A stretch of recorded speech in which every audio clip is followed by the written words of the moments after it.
Welcome to BCN Vizag news. నా పేరు స్వప్న. ఈ రోజు వార్తల్లోని ముఖ్యాంశాలు. అనకాపల్లి జిల్లా కోటమూరెట్ల హాస్టల్లో విషాదం. ముగ్గురు చిన్నారుల మృతి. స్పందించిన హోమ్ మినిస్టర్ అనిత.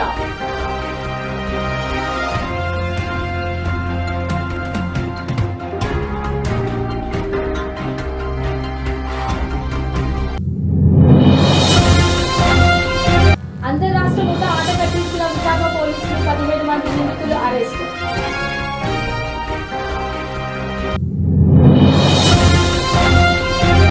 జమ్మూను వణికించిన భూకంపం రిక్టర్ స్కేల్పై 4.9గా నమోదు.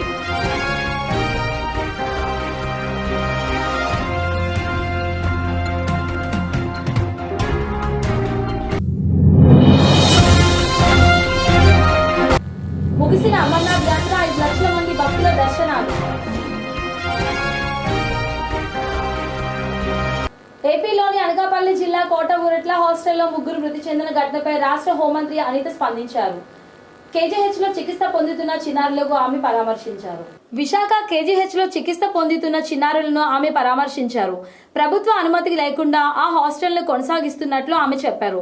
హాస్టల్ పై చర్యలు తీసుకుంటామన్నారు. కేవలం కోటమూరెట్ల హాస్టల్ మాత్రమే కాదు, రాష్ట్రంలో అనుమతి లేకుండా నడుస్తున్న హాస్టల్స్ అన్నిటిపైన కఠిన చర్యలు తీసుకుంటామన్నారు. అయితే సాధారణంగా ప్రభుత్వ అనుమతి ఉన్న హాస్టల్స్ లో బయట నుంచి తీసుకొచ్చిన ఆహార పదార్థాలను అనుమతించబోరని, కానీ కోటమూరెట్ల హాస్టల్లో మాత్రం బయట నుంచి ఎవరో తెచ్చిన ఆహారం తినడం వల్లే చిన్నారులు అస్వస్థతకు గురయ్యారంటూ ఆమె చెప్పారు.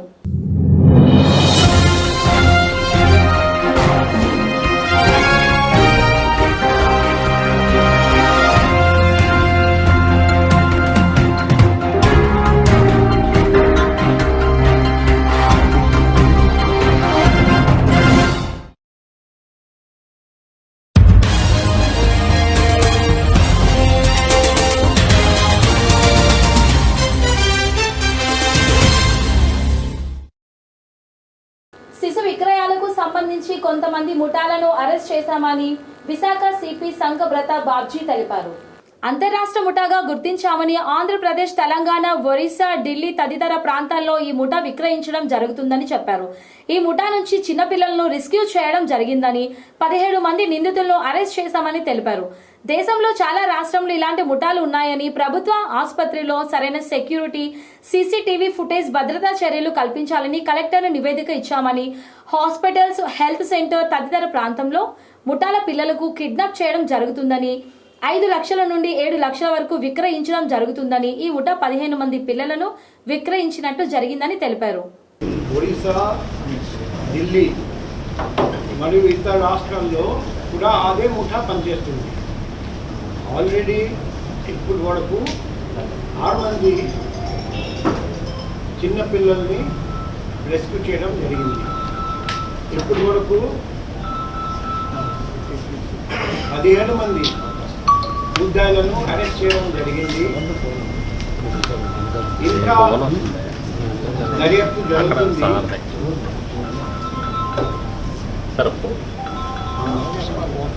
దర్యాప్తు పూర్తి అయితే ఇంకా చాలా మంది పసిపిల్లల్ని మేము రెస్క్యూ చేయగలుగుతాం.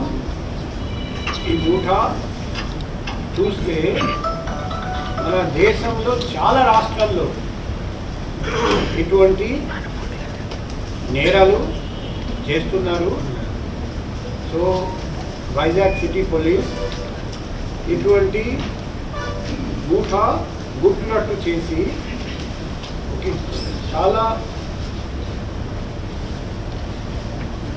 పెద్ద ర్యాకెట్ అది అన్రెవెల్ చేయడం జరిగింది.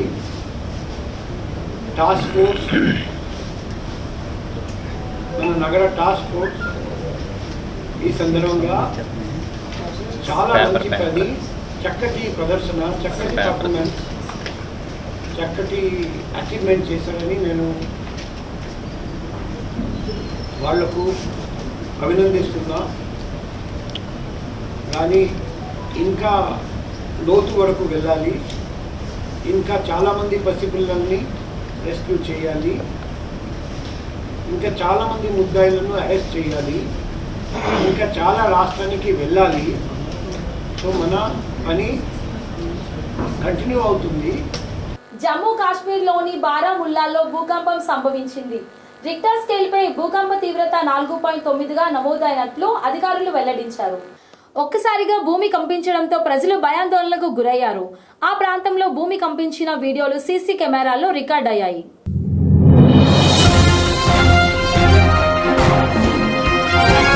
విశాఖలో మెగాస్టార్ చిరంజీవి జన్మదిన వేడుకలు ఘనంగా జరిగాయి. చిరంజీవి కళా పరిషత్ ఆధ్వర్యంలో విశాఖలో జరిగిన వేడుకల్లో చిరుపాట్లకు డాన్సులు స్టెప్పులేస్తూ అగ్రహం అనిపించారు. ఈ వేడుకల్లో టీడీపీ నేత కంచర్ల అచ్యుతరావు పలువురు ప్రముఖులు పాల్గొని కేక్ కట్ చేసి వేడుకలు నిర్వహించారు. అట్టహాసంగా జరిగిన మ్యూజికల్ నైట్ ప్రేక్షకులకు విశేషంగా అలరించింది. అనంతరం ఈవెంట్ కు ముఖ్య అతిథిగా పాల్గొన్న కంచర్ల అచ్యుతరావును నిర్వాహకులు ఘనంగా సత్కరించారు. సినీ రంగంలో చిరంజీవి మరిన్ని కీర్తి ప్రతిష్టలను సాధించాలని ఈ సందర్భంగా వారు ఆకాంక్షించారు. వరల్డ్ ఫోటోగ్రఫీ డే సందర్భంగా విశాఖలో ఫోటో ప్రదర్శన నిర్వహించారు. వైజాగ్ ఫోటో జర్నలిస్ట్ అసోసియేషన్ ఆధ్వర్యంలో ప్రదర్శన నిర్వహించారు. కార్యక్రమంలో గిరిజన జీవితాలపై చిత్ర ప్రదర్శన ఏర్పాటు చేశారు. ప్రాచీన కాలం నుంచి వినియోగంలో ఉన్న ఫోటోలను ప్రదర్శనలో పెట్టారు. ప్రజల జీవన శైలి, అట్టడుగు వర్గాల జీవన ప్రమాణాలను అద్దం పట్టేలా ఉన్న ఫోటోలు ఆకట్టుకుంటున్నాయి.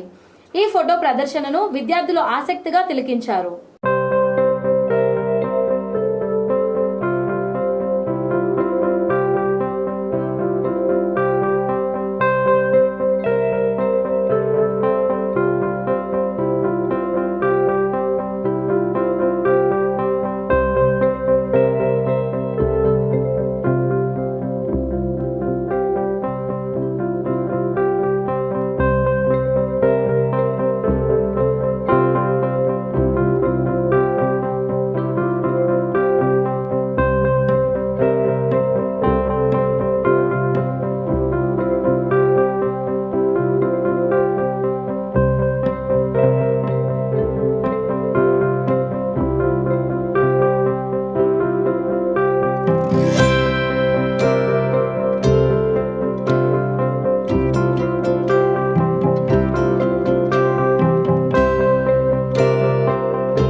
అందరికీ నమస్కారం.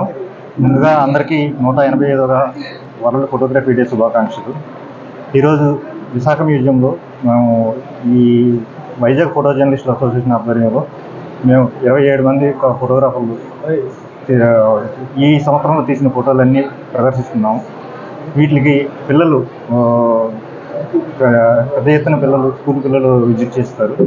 దీనిలో భాగంగా వాళ్ళ విజ్ఞానానికి అది కాకుండా ఈ మాలో ఉన్న టాలెంట్ అందరికీ సమాజానికి తెలియజేయాలనే ఉద్దేశంతో ఈ ఫోటోగ్రఫీ డే వేడుకలు ప్రతి సంవత్సరం చేసుకుంటున్నాం జీవీఎంసీ సహకారంతో. 19, 22 రోజులు ఈ ప్రదర్శన సాగుతుంది. 6 గంటల నుంచి సాయంత్రం 10 గంటల నుంచి సాయంత్రం 6 గంటల వరకు ఉంటుంది. సుమారు ఎన్ని ఫోటోలు పెట్టారు? ఎటువంటి ఫోటోలు పెట్టారు? 200 దగ్గర ఫోటోలు ప్రదర్శించడం జరిగింది. ఈ ఫోటోలు అన్ని photo journalism, next nature photography, sports photography, వీటికి సంబంధించి ఫోటోగ్రఫీ వివిధ అంశాలు ఉంటాయి. ప్రధానంగా ఫోటో జర్నలిజం మీద ఫోకస్ ఎక్కువగా ఉంటుంది. 27 మంది ఫోటోగ్రాఫర్లు తీసిన ఫోటోలు ప్రదర్శన ఉంచడం జరిగింది. వైజాగ్ మొత్తం అందరికీ ఎంట్రీ ఫ్రీ. ఈ 2 రోజులు జీవీఎంసీ సహకారంతో వాళ్ళు కూడా అనౌన్స్ చేశారు 2 రోజులు ఎంట్రీ ఫ్రీ. విశాఖ జీవీఎంసీ వద్ద జరిగిన వైద్యుల నిరసన శిబిరానికి బీజేపీ నేతలు వచ్చారు. వైద్యుల సమస్యలు, జరుగుతున్న అన్యాయాన్ని వైద్యులు బీజేపీ ఎమ్మెల్యే విష్ణు కుమార్ రాజు, మాజీ ఎమ్మెల్సీ మాధవ్ కు వివరించారు. వైద్యుల రక్షణ కల్పించేలా ప్రత్యేక చట్టాలపై కేంద్రం ఇప్పటికే స్పందించడం జరిగిందని మాధవ్ తెలిపారు. వైద్యుల రక్షణ విషయంలో కేంద్రం తగిన చర్యలు తీసుకుంటుందని చెప్పారు. కాబట్టి మొత్తం ప్యారలైజ్ అయిపోయే సిచ్యువేషన్ ఇప్పుడు ఉంది. కాబట్టి సీనియర్ డాక్టర్స్ కూడా మా జూనియర్ డాక్టర్స్ లేకుండా మేము ఒక్కళ్ళకి చేసేది ఏముంది అని చెప్పి వాళ్ళు కూడా ఆ విధమైన మాట చెప్పడం జరుగుతుంది. ఇతర రాష్ట్రాల నుంచి ఫర్ ఎగ్జాంపుల్ ఇంకా మిగిలిన ప్రదేశాల నుంచి ముఖ్యంగా కేజీహెచ్కి details from the private hospitals అంటే అందరి దగ్గర అంత డబ్బులు ఉండవు. Private only place where a common person will get the best of its treatment. So, కాబట్టి మీకున్న మంచి మానవతా దృక్పథంతో ఆలోచించి మీరు కోరుకున్నారో అది అందరి దృష్టికి వెళ్ళింది. సుప్రీంకోర్టు కూడా సుమోటోగా కేసు టేకప్ చేసింది, అట్లాగే ఇంకేస్తుంది. సో ఇవన్నీ కూడా చేస్తూ ఇంకా మోరల్ గా మీకంతా కూడా సంఘీభావం ఇవ్వాలి అని ఉద్దేశించండి. తప్పనిసరిగా తారీఖున ఆర్జేకర్ హాస్పిటల్లో ఏదైతే అమానవీయ ఘటన జరిగిందో యావత్ సభ్య సమాజం కూడా సిగ్గుతో తలవంచుకునే ఘటన ఒక డాక్టర్ పై జరిగిన దాడిగా మేము భావించలేదు, ఒక మహిళపై ఒక మానవత పైన జరిగిన దాడిగా మేము భావిస్తున్నాం. కేవలం భారతదేశంలోని కాదు ప్రపంచవ్యాప్తంగా ఇటువంటి దాడులు మనందరూ కూడా ఖండించాలి. అయితే కలకత్తాలో జరిగిన మన దాడిలో అనేక రకాల కోణాలు, చీకటి కోణాలు బయటకు వస్తున్నాయి. దాడి జరిగిన ముందు రోజు ఆ డాక్టర్ యొక్క కారుని ఎవరు ధ్వంసం చేశారు, అక్కడుండే సీసీ కెమెరాలను ఎవరు ధ్వంసం చేశారు, ఏ సెమినార్ హాల్లో అయితే ఆవిడ రేపు గురైందో అక్కడుండే టాయిలెట్స్ అన్ని ఎవరు ధ్వంసం చేశారు, తప్పనిసరిగా వాళ్ళందరూ శిక్షార్హులు. కేవలం అత్యాచారం చేసిన వ్యక్తులతో పాటు అత్యాచారాన్ని ప్రోత్సహించిన ప్రతి వ్యక్తి దానికి ఉండే ఎంక్వైరీలు అనేక రకాల కోణాలు బయటకు వస్తాయి. అలాగే ఇవాళ ఏదైతే జూనియర్ డాక్టర్స్ అలాగే స్టూడెంట్స్ చేసిన ఈ యాజిటేషన్ కి మేము పూర్తి స్థాయి మద్దతు ఇవ్వడానికి, అలాగే ఇవాళ రక్షాబంధన్ వాళ్ళకి మీ అందరూ కూడా రక్ష కట్టి మీకు మేము రక్ష, మీరు మాకు రక్ష, మనందరం కలిసి దేశానికి, ధర్మానికి, మహిళలకి రక్షగా ఉంటామని చెప్పి ప్రయత్న బోనడానికి ఈరోజు రక్షాబంధన్ వాళ్ళతో చేసుకోవడం జరిగింది. కేవలం రక్షాబంధన్ అనే కాకుండా ఏ రక్షలైతే వాళ్ళకి కావాలో, నిర్భయ లాంటి కఠినమైన చట్టాలతో పాటు, దిశ లాంటి చట్టాలతో పాటు వాళ్ళందరికీ కూడా సెంట్రల్ ప్రొటెక్షన్ యాక్ట్ అంటే డాక్టర్స్ పై దాడులు ఉండే విధంగా యాక్ట్ తీసుకొస్తాం. పార్లమెంట్ లో ఇప్పటికే ప్రవేశపెట్టడం జరిగింది. పూర్తి స్థాయి బిల్లు రూపంలో అమలయ్యే దిశగా అడుగులు వేస్తామని ఇప్పటికే మోడీ గారు ప్రకటన చేశారు. కనుక కేంద్ర రాష్ట్ర ప్రభుత్వాల సమన్వయంతో మహిళలపై ఎక్కడ అత్యాచారాలు జరిగినా వాటిని పూర్తి స్థాయిలో నిరోధించడానికి మేము కంకణం బట్టులే ముందుకెళ్తామని చెప్పి అందరికీ తెలియజేసుకుంటూ వాళ్ళకి పూర్తి స్థాయిగా మేము మద్దతు తెలియజేస్తాం. మాజీ ముఖ్యమంత్రి వైఎస్ఆర్సీపీ అధినేత వైఎస్ జగన్మోహన్ రెడ్డిపై బీజేపీ రాష్ట్ర ఉపాధ్యక్షుడు ఎమ్మెల్యే విష్ణుకుమార్ రాజు సంచలన వ్యాఖ్యలు చేశారు. వైసీపీ బీజేపీలోకి వస్తే తీసుకోమని స్పష్టం చేశారు. బీజేపీలో వైసీపీ విలీనాన్ని తీవ్రంగా వ్యతిరేకిస్తామన్నారు. వైసీపీని తమ పార్టీలో విలీనం చేసుకుని తమను కూడా నాశనం అయిపోమంటారా అని ప్రశ్నించారు. లక్షల కోట్లు దాచుకున్న డబ్బులు బెంగళూరు ప్యాలెస్ లో పెట్టారని, అందుకే తరచూ జగన్ అక్కడికి వెళ్తున్నారని అన్నారు. తెలంగాణలో కూడా బీఆర్ఎస్ ఎంతో మంచి ఉన్నత స్థితి నుంచి ఇవాళ కొంచెం ఇబ్బందికరమైన పరిస్థితులు వచ్చినాయి. So to wait and see. Telangana రాష్ట్రం గురించి మనం ఎక్కువ మాట్లాడటం అంత మంచిది కాదు, అక్కడ ఉన్న నాయకులు మాట్లాడాలి. అంటే గతంలో ఆంధ్ర మీద కానీ తర్వాత సమైక్య ఉద్యమం మీద కానీ కేంద్ర కీలక వ్యాఖ్యలు రాజకీయంలో మనుగడ గురించి, వాళ్ళ సర్వైవల్ గురించి రకరకాలు పాలిటిక్స్ లో దాని మీనింగే పాలిటిక్స్. రకరకాలుగా జరగవచ్చు జరగకపోవచ్చు పరిస్థితులను బట్టి. ఏది ఏమైనా we have to wait and watch.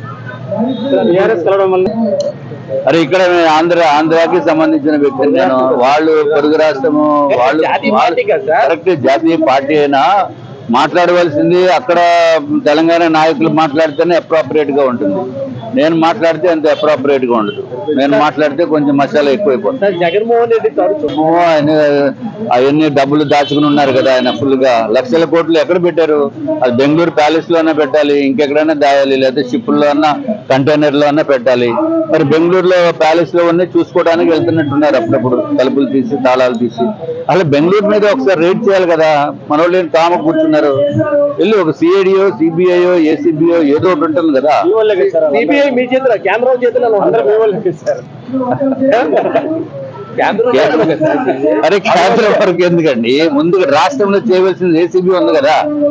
ACB ఉంది, సిఐడి ఉంది, ఇంకా సిబిసిఐడి ఉంది, ఇంకా రకరకాలు ఉన్నాయి. ఒకసారి జగన్కి నమ్మకం లేదు, మాకు నమ్మకం ఉంది. ఆంధ్ర పోలీస్ మీద మాకు నమ్మకం ఉంది. అవినాష్ రెడ్డిని అరెస్ట్ చేసినప్పుడు శాంతి భద్రతల సమస్య ఇప్పుడు ఇదివరకు దుర్మార్గమైన పాలన. అంటే ఎంత దుర్మార్గం అంటే ఆఖరికి సిబిఐ పైన, వాళ్ళ పైన ఎవరైతే అధికారులు ఉన్నారో వాళ్ళపైన మళ్ళీ కేసులు పెట్టించిన ప్రభుత్వము మరి జగన్మోహన్ రెడ్డి గారి ప్రభుత్వం. ఇంత దుర్మార్గపు పాలన వచ్చిన వల్లనే ప్రజలు పెద్ద ఎత్తున తిరుగుబాటు చేసి అది ఒక విప్లవం. ఏదైతే ఇప్పుడు మనం బంగ్లాదేశ్ లో జరిగిందో అది బంగ్లాదేశ్ లో రోడ్డు మీదకి వచ్చారు, ఇక్కడ రోడ్డు మీదకి రాకుండా ఓట్ల రూపంలో చూపించారు.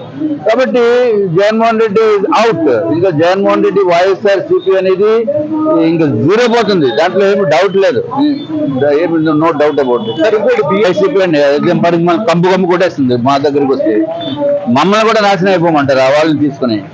చోరీలకు పాల్పడుతూ ఆ సొమ్ముతో గోవాలో విలాసాలు చేస్తున్న ఇద్దరు అంతర్జిల్లా దొంగలను విశాఖ పోలీసులు అరెస్ట్ చేశారు.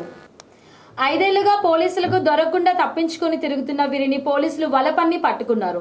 గత 5 ఏళ్లుగా అనేక కేసుల్లో నిందితులుగా ఉన్న రమేష్, రఘునందన్ పట్టుకోవడాన్ని అన్ని ప్రయత్నాలు చేశామని తెలిపారు. ఎక్కడా కూడా సెల్ ఫోన్లు ఉపయోగించకుండా తప్పించుకు తిరుగుతున్నారని విశాఖ క్రైమ్ డీసీపీ వెంకటరత్నం వెల్లడించారు.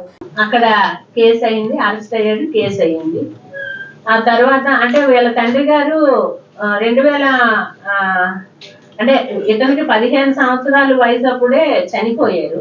ఒక అన్నయ్య ఉన్నాడు, అక్కడ చికెన్ షాప్ పెట్టుకున్నారు ఇబ్రహీంపట్నంలో. అన్నయ్యకి ఇతనికి కొంచెం క్లాషెస్ ఉండడం వలన వీడు ఇల్లు విడిచిపెట్టేసి అప్పటి నుంచి కూడా దొంగతనాలు చేయడము అట్లా తిరిగాడు. అప్పుడు గతంలో అయితే కేసెస్ విజయవాడలో ఉన్నాయి, గుంటూరులో ఉన్నాయి. ఆ కేసెస్ లో అరెస్ట్ అయ్యాడు. అంటే మొత్తం 13 కేసులు బిఫోర్ ఈ ఇప్పుడు క్యాచ్ చేయక ముందు 13 కేసుల్లో అరెస్ట్ అవ్వడం జరిగింది. జైల్లో కూడా ఉన్నాడు. జైల్లో ఉండేటప్పుడు వీడికి రఘునందన్ అనే వాడితో పరిచయం ఏర్పడింది. ఆ రఘునందన్ కూడా ఇద్దరు కలిసి ఇంకా అఫెన్సెస్ చేయడం మొదలు పెట్టారు. అంటే వాడు ఎక్కువగా ఇంటి లోపలికి వెళ్ళేవాడు కాదు, బట్ బయటనే ఉండి చేస్తూ వీడు దొంగలించినటువంటి బంగారం అయితే ఏంటి, అదర్ విలువైనటువంటి వస్తువుల్ని అమ్మడం, డబ్బులు తెచ్చివ్వడం, బాగా జలసాలు చేయడం, జోదం ఆడడం, ఈ రమ్మీ గేమ్ ఎక్కువగా ఆడటము, గోల్డ్ అన్ని బెట్టింగ్స్ అవన్నీ చేస్తుండడం, గోవా అండ్ అదర్ ట్రిప్స్ కి వెళ్ళడము, బాగా ఎంజాయ్ చేయడము, బాగా లగ్జూరియస్ లైఫ్ వీళ్ళైతే గడపడం జరిగింది. 2023 అక్టోబర్ నుంచి వీళ్ళు శీలానగర్ ఏరియాలో ఇల్లు ఒకటి అద్దెకి తీసుకొని వీళ్ళిద్దరూ ఉన్నారు. ఉండి సెప్టెంబరు ఆ టైంలో ఎంబీపీలో కూడా అఫెన్సెస్ చేశారు. అత్యంత కట్టుదిట్టమైన భద్రతా ఏర్పాట్ల మధ్య గత 52 రోజులుగా సాగిన అమర్నాథ్ యాత్ర శ్రావణ పూర్ణిమతో ముగిసింది. ప్రకృతి వైపరీత్యాలు, భారీ వర్షాలు, ఉగ్ర దాడుల్ని సైతం లెక్క చేయకుండా 5 లక్షల మంది భక్తులు మంచులింగాన్ని దర్శించుకున్నారు. ఈ ఏడాది జూన్ 29న యాత్ర మొదలైంది. 2 మాసాలు మాత్రమే దర్శనమిచ్చే మంచులింగాన్ని సాక్షాత్తు కైలాసనాథుడు పరమేశ్వరుడుగా భక్తులు భావిస్తారు.